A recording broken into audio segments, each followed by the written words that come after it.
One of the best parts about working on the KLR 650, at least for me anyways, is just being able to work on the bike. And that means doing a little bit of maintenance, doing mods, you know, doing mechanical improvements here and there. But in order to do all that, you got to get through all this plastic. You got to get into it. You got to be able to access the bike. So today we're going to look at how to get the bike from looking like this to this. All right, let me show you how I got here.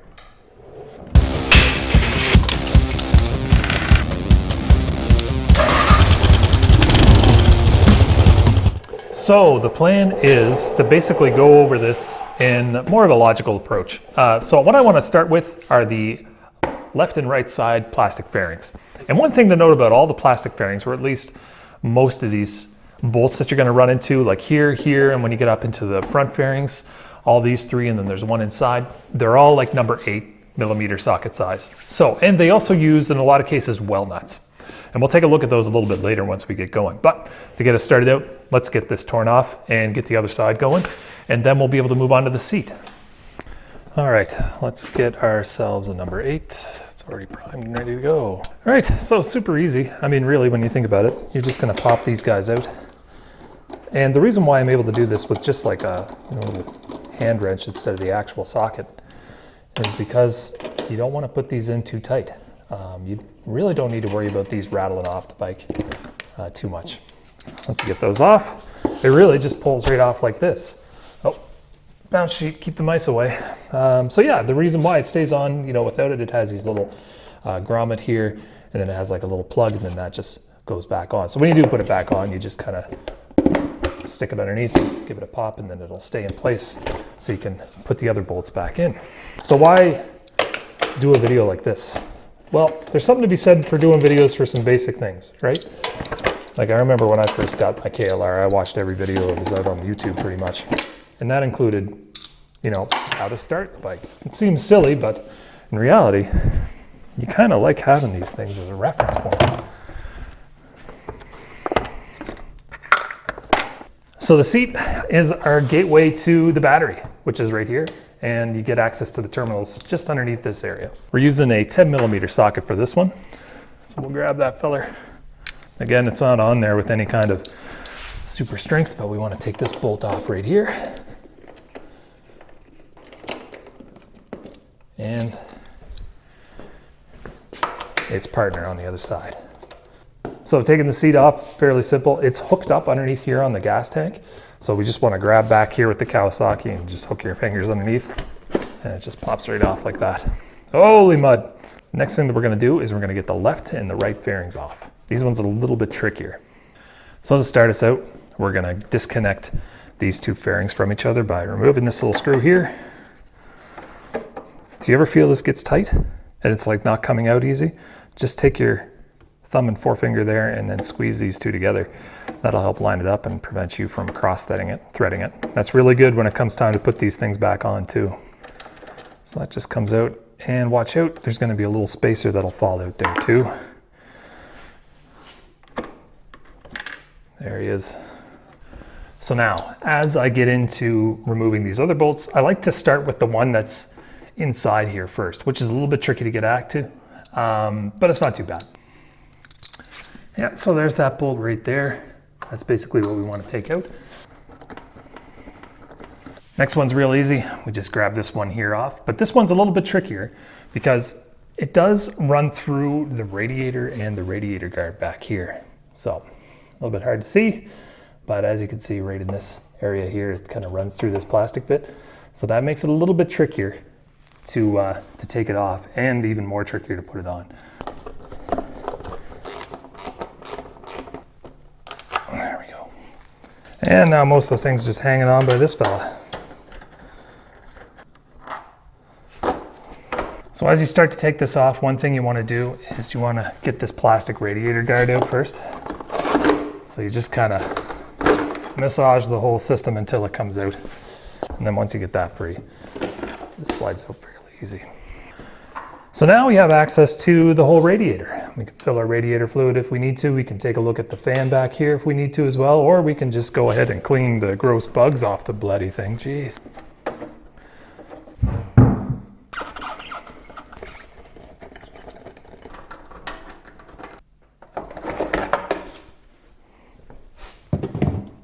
So likely by now, if you have problems with the bolts that are securing those fairings off, you found them. A lot of the things that you'll notice is, I'm loosening the bolts off the fairings, but it's not coming out.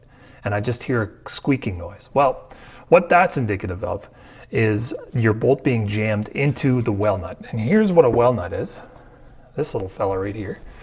So basically the well nut is just a little bit of threading on the inside, and it's a little bit of a copper point there, and I'm not sure if you can see it, but it's seated inside this rubber grommet area. So what ends up happening is when you get one of these fairing bolts, it goes inside, and as you start to screw it on, it pulls it a little bit tighter up here, and that helps it secure. Now, the issue with this is that the only thing that's securing this little rubber well nut in there is just plastic. So if this is held on too tight, it's just going to spin the whole thing around and around. Now, this is the number one reason why we do not use Loctite with well nuts. Don't use Loctite, because it's just going to lock it in there and you're going to spin for days and you'll end up taking a hacksaw to the whole thing. But if you are there, one of the things that you can do is you can try to find out where the well nut is and just hold your finger on the back end if you can get at it, and then turn. That'll stop this from moving and that'll let you loosen it off. If you do have Loctite on there, again, you just gotta hack it off with a hacksaw. I've had to do that. It's unfortunate, but it just got jammed up. There was some salt or gravel or something in there, and it was a pain in the butt. Anyway, I will try to shorten the way for you folks, and I will leave a link to the well nuts that you need for these fairings in the description below. If you need well nuts, if you find out that you can't get the fairings back on, or you're having trouble getting them off and you've lost one, just go down there and check out that link. You should be able to get something up. Also, it's totally acceptable to hold these fairings on with zip ties.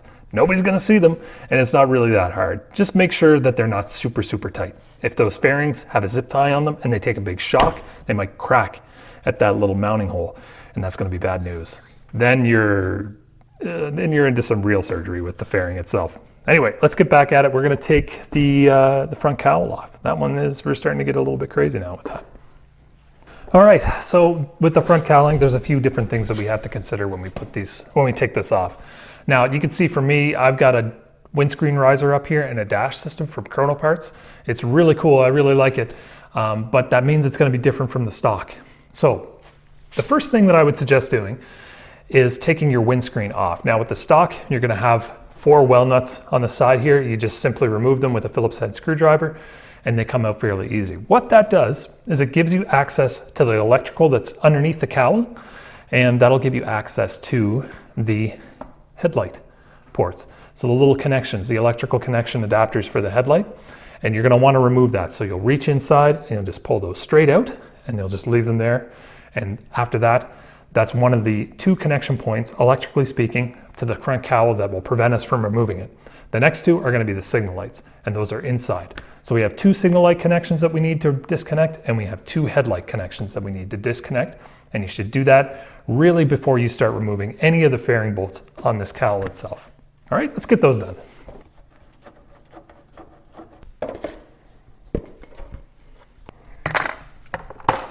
So now that the windscreen is off, you can see you have the electrical exposed here. Now there's 2 headlight connections that you want to disconnect. So there's this one right here and this one right there. So you can start to see things are getting a little bit tight in here, aren't they? So it's going to be a little bit tricky to get this off, but it's not impossible by any means. And there's the second one as well. So the signal light connections that we're going to be looking at are going to be this gray fella right up in here. See it with the little white line that goes into it there? So it's got a little bit of a tab and it's a little bit hard to pull out, but you just squeeze as tight as you can and you just pull this section here off first. The second blinker connection actually is a black connection. Do you see it with that green wire right there? That's the next one you want to take out.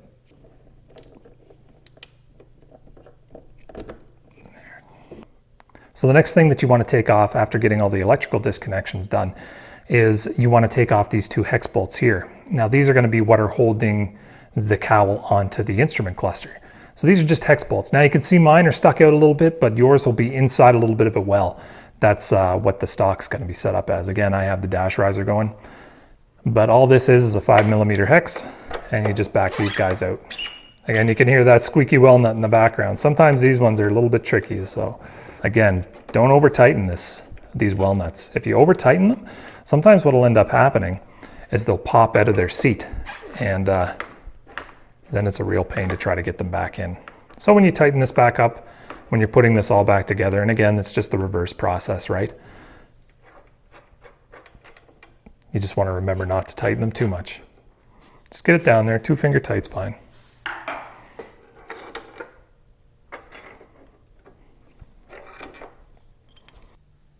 So after we get the hex nuts off the instrument cluster, the next thing to do is to pull that one right there. Now this is a Phillips for me because I had to change the bolt out because I had a problem with a weld nut, just like I explained earlier.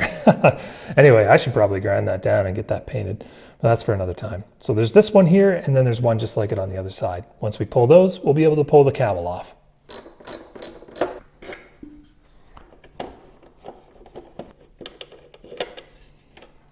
By now, if you haven't lost anything down inside there as far as hardware is concerned, well, you have my respect. I always lose something down there every single time. I have these huge meat hooks that just end up getting clumsily fumbling things around. So I got one of these guys. It's just a little snake with a magnet and a light on the end of it there. So whenever you lose something inside, you can reach it down in and pop that guy out. You go back to where you belong, you. And you too. All right, let's pull this guy off. There's not a science to this really, it's just kind of massaging it away and lifting it kind of up like that. There we go. The head of the beast. Off. Sweet. Man, how does it get muddy up in here? So now comes the fuel tank. The things that we need to consider for the fuel tank, well, right away first, you don't need to empty the fuel tank to take it off. Just make sure that you have the petcock closed. And you know, it's good practice also to take and drain out the float bowl of the carburetor. That's on the other side, and it's really simple process. What we will want to disconnect here are 3 hoses. We have this one up top here, just this little small guy is going to come off. And then we have 2 on the petcock, this little switch, the petcock assembly, that are going to come off as well. There's one here and there's one up inside there. After that, it's 2 12mm bolts here that come off, and then you're able to lift the tank off. Try to stand over the tank as you lift it. It is a little bit heavy. So when it comes to hose connections like this, you need to be careful. Number one, you don't want to just take a pair of needle nose pliers, clamp on and pull, because you might create a rupture in the rubber right there. 2, you don't want to pull on them just like this, because again, you could create cracks around the seam. So if you have the capability of doing it, if you have enough access, and this one here is good, you can just kind of stick your fingernails at the top and just push it down like that. And it comes over a little nipple right there. And that just chills out. So you can see this next hose here comes off that little elbow right from the petcock. So what we'll want to get off first is that little metal ring right there.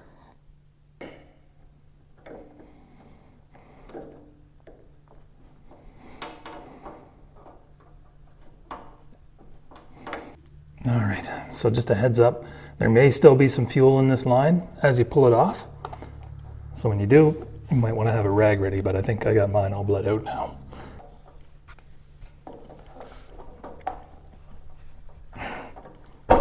There we go. Too easy. So see, like I just took my fingers here like this and I just kind of pushed it down like that. That's the easiest way to get it off.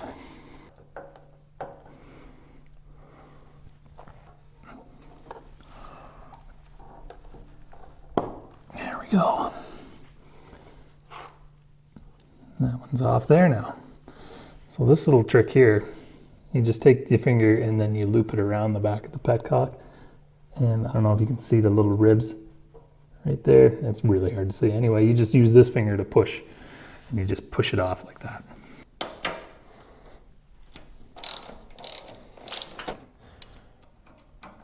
It just pops out of there.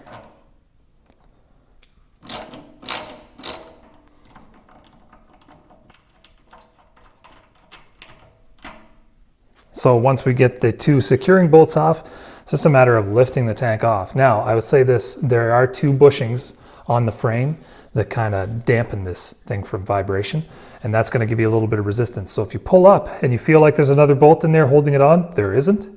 just pull a little harder. It is going to be heavy if it's full of fuel, which mine is. And then there, you see that? Did you hear it? A little squeak?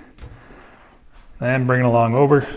And what I did is I got myself a little piece of wood in advance, and I'm going to set the petcock side on top of that piece of wood. That way, when I set this on the ground, the petcock isn't sitting on the ground. All right, we are here. The bike is pretty much stripped down. Oh, it's not entirely stripped down. If I had to call this anything, I'd call this a field strip of the KLR 650. But we now have access to a lot of things. We have access to our electrical harness up front here. So if we want to add things like auxiliary lights, you know, we can go for it. We have access to the top portion of the engine, which gives us access to the spark plug. We have the carburetor freed up, and we have this top case section here too that we can pull off in case we want to do our valve checks. Also, the battery's freed up, so now you can pull that out and do a little bit of a battery tending over the winter time too. And the air box is all opened up now too, so we can get in there and change our air filter, and we can take a look at anything that we want to do with that. But overall, I hope this provides a bit of a reference point for you. So if you're ever tearing the bike down, or if you want to get into tearing the bike down and doing a little bit of mods or some mechanical rework, this should give you a little bit of a reference on how all the plastics come off and how all they go back on. It's just the reverse of the process. Really, that's all it is. Take some time, be patient, pour a coffee, and enjoy the process. Part of enjoying the KLR 650, I find, is getting, you know, mechanically familiar with it. I've loved working on this bike, doing maintenance with it, and it's really mechanically accessible. You can learn how to do this stuff if you take care and if you go easily, and if you don't know how to do something, just stop, either figure it out, or if you get too deep, you know, mechanically. If you feel like you screwed something up, if you're nervous, you know, there's no shame in buttoning everything back up, putting all the plastics back on, and taking it out to a mechanic. Don't ever hesitate to do that. Don't let your pride get in the way of the ride season to come. Anyway, if you like this, you know, I encourage you to subscribe to the channel. And if you want to come along on some of the adventures that we take the Silver Fox here on, our KLR 650, by all means, we have new videos every Monday, and I'd love to have you along for the ride. Anyway, I'm going to start doing some of the tweaks that I have planned for the winter. And I guess until the next time we meet, be it on the roads or here in the garage, take care.